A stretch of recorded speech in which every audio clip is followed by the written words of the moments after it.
NA 154, NA 61 और NA 69 Gujranwala में दोबारा गिनती का केस। सुप्रीम कोर्ट ने इलेक्शन कमीशन का फैसला बहाल कर दिया। सुप्रीम कोर्ट ने लाहौर हाई कोर्ट का फैसला कालअदम करार दे दिया। अदालत ने तीनों उम्मीदवारों को कामयाब करार दे दिया।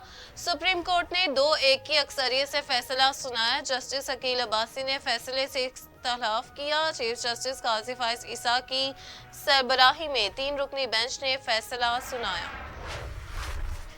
सदर मुमलिकत आसिफ अली जरदारी का यौम आज़ादी पर कैदियों की सजाओं में 90 रोज की कमी का ऐलान। सजाओं में कमी की मंजूरी आइन के आर्टिकल 45 के तहत दी गई।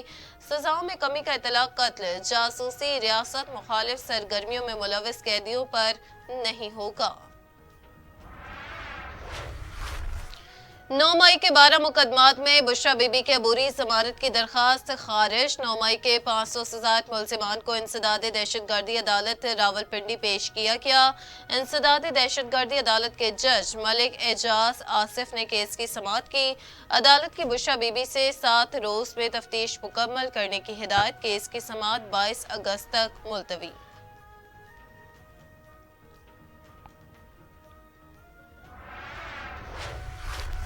9 मई के पीछे बानी पिटाई के 70 जलसे, 2 लॉन्ग मार्च और जहरीली तकरीर थी। वज़ीर इत्तलात पंजाब अस्मा बुखारी की प्रेस कॉन्फ्रेंस।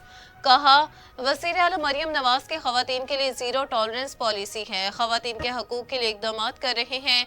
घरों में खवातीन पर तशद्दुद किसी सूरत काबिल कबूल नहीं। सानिया ज़ोहरा केस में खुदकुशी के शवाहिद नहीं मिले। कत्ल को खुदकुशी का रंग देने की कोशिश की जा रही है।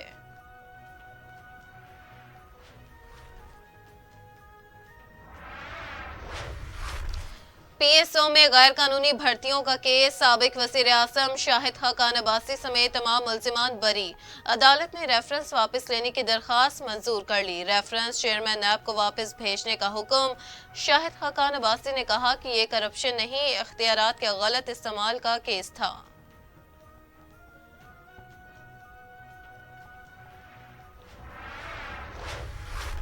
20 सितंबर तक टेक्नोक्रेट की हुकूमत आ सकती है। साबिक वफाकी वज़ीर शेख रशीद की पेशगोई। बोले, 31 अगस्त का दिन इंतहाई अहम है, हुकूमत अपना सामान बांध ले। मीडिया से गुफ्तगू करते हुए कहा कि अदलिया को सलाम पेश करता हूँ। हुकूमत की कारकर्दगी खाक हो चुकी। शहबाज शरीफ के पास कोई पावर नहीं और ना ही इसको कोई सुनता है।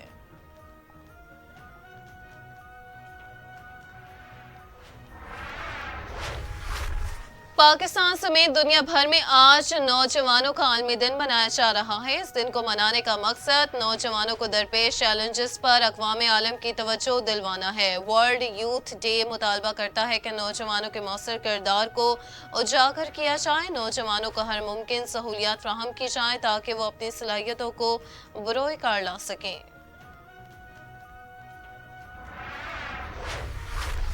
सदर मुमलिकत आसिफ अली जरदारी की नौजवानों के आलमी दिन पर कौम को मुबारकबाद। कहा, हमारा फर्ज है कि नौजवानों को पुरअमन और तरक्की पसंद पाकिस्तान की तामीर के लिए मौके और वसाइल फ्राहम करें।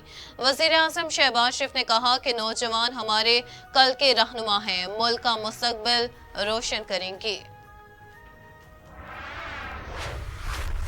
नौजवानों की तवानाई और सलाहियतें मुल्क की तरक्की के लिए बेहद अहम है। वज़ीर आला पंजाब मरियम नवाज का नौजवानों के आलमी दिन पर पैगाम। कहा, नौजवान कौम का सरमाया और मुस्तकबिल के मामार हैं। यूथ की तालीम और तरबियत और किरदार साजी पर तवज्जो फर्ज है। नौजवान तलबा की आसानी के लिए ई और पेट्रोल बाइक्स का दूसरा फेज जल्द लाएंगे।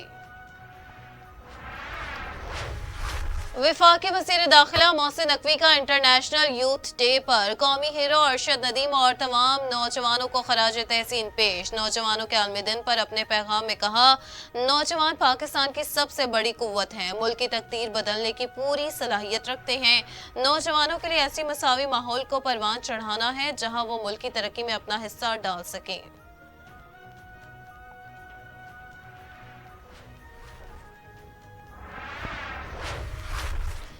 गवर्नर सिंध की तब्दीली पर MQM का हुकूमत से अलहदगी का इंदिया। फारूक सत्तार कहते हैं, गवर्नर तब्दील किया तो हुकूमत में रहने का कोई जवाब नहीं होगा।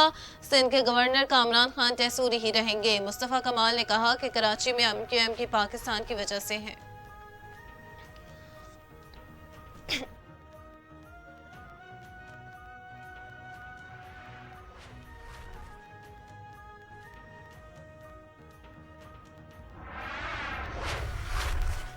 मुल्क इंतहाई नाजुक सूरत हाल से गुजर रहा है। हम मुल्क की मईशत की बेहतरी के लिए किरदार अदा कर सकते हैं। मौलाना फजलुर रहमान का ताजर कन्वेंशन से खिताब। कहा, सिर्फ सांस और मौत पर टैक्सेस नहीं, बाकी हर चीज़ पर टैक्सेस आयद हैं। मुल्क के लिए मईशत और मईशत के लिए अमन ज़रूरी है। अवाम के टैक्सेस का पैसा फलाह बहबूद पर इस्तेमाल नहीं हो रहा। मुल्क में वज़ीर ख़जाना बाहर से दरामद किया जाता है। हमारे मुल्क में एक वज़ीर ख़जाना आया था, बाद में वज़ीर आज़म बन गया। हमें ये नहीं पता आया कहाँ से और गया कहाँ।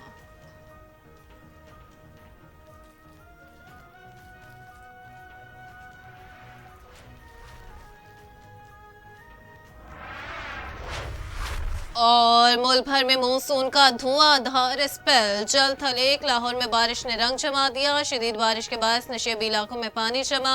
शहरियों का आमदोरफ्त में मुश्किलात का सामना। रावलपिंडी और इस्लामाबाद में भी बादल जमकर बरसे। नारोवाल, पतोकी, मिंशनाबाद और दीगर शहरों में तेज बारिश से सड़कें तालाब का मंजर पेश करने लगी।